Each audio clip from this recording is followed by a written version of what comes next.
Արմավիրի մարզ խորհրդի նիստը սկսվեց 1 րոպե լռությամբ ի հիշատակ սեպտեմբերի 23-ին սպանված Փարաքարի համայնքապետ Վալոդյա Գրիգորյանի։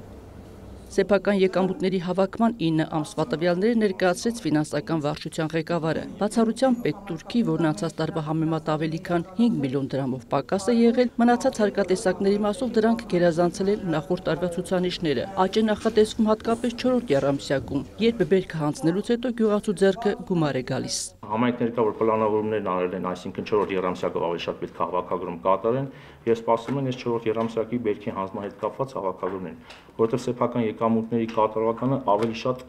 պայմանավորված է 4-րդ եռամսյակի հավաքագրումների հետ։ 17 բնակավայր ներառող Խոյի համայնքի եկամուտներն օրինակ այնքան են աճել, որ ղեկավարությունը դիմել է մարզպետարան տեղական բյուջեին փոփոխություն կատարելու թույլտվության համար։ 3-րդ եռամսյակի նկատմամբ պլանավորած ունեցել են 306 միլիոն, հավաքագրել են 344 միլիոն, մոտ 38 միլիոն դրամ ավել ենք հավաքագրել։ Ըստ մեր պլանավորած հաշվարկների տարեվերջյան կունենանք մեր հավաքագրման ունեցած տվյալներից մոտավորապես մի 50 միլիոն դրամ կարգի ավել։ Աշխատանքների ակտիվ փուլում է գյուղ ոլորտը, ուշադրության կենտրոնում են հատկապես լոլիկն ու խաղողը։ Լոլիկի մթերումը սահուն կազմակերպելու համար կառավարությունը սուբսիդավորել է տնտեսվարողներին։ Մթերման վերջնաժամկետը հոկտեմբերի 5-ն է։ Այս պահին բերքահավաք է խաղողի այգիներում։ Լոգիստիկ խնդիրներով պայմանավորված դժվարացել է սեղանի խաղողի արտահանումը։ Իսկ տեխնիկական տեսակի համար մթերող ընկերությունները վաղուց կազմը պատրաստ են։ Մոտ 85,000 տոննա տեխնիկական տեսակի խաղող կա այգիներում։ Անձամբ եմ խոսել բոլոր մթերում իրականացնող կազմակերպությունների հետ, ճշգրտել եմ իրենց հնարավոր մթերման ծավալները եւ եկել ենք այն եզրակացության, որ նրանք պատրաստական են ավելի շատ խաղող մթերել, քան մենք կարող ենք իրենց առաջարկել։ Խաղող մթերում իրականացնում են 12 մեծ եւ փոքր կազմակերպություններ։ Տեխնիկական խաղողի մթերման խնդիրներ չունենք, իհարկե, եթե ընթացքում մթերող կազմակերպություններում, ասենք, տեխնիկական խնդիրներ կամ տարեավորման կամ պահեստավորման հետ կապված լուրջ խնդիրներ չունենան։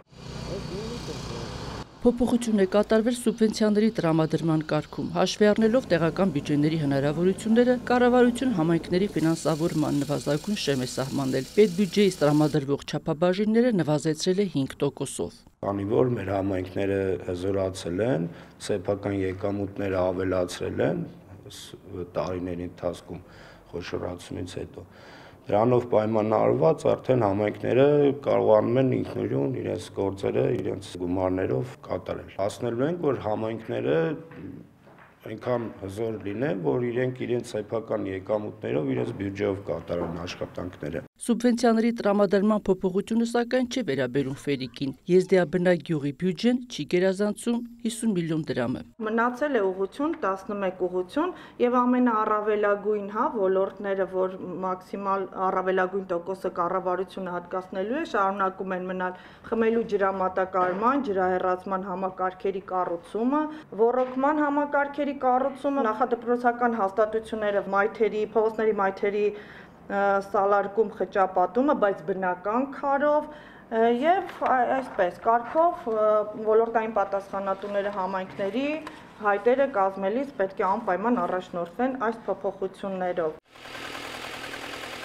Մարզպետի խոսքով համայնքային բյուջեների աճին նպաստում է նաև մարզում ընթացող ակտիվ շինարարությունը։ Հայկուշ Ասլանյան, Հայկ Պետրոսյան, Լուրեր։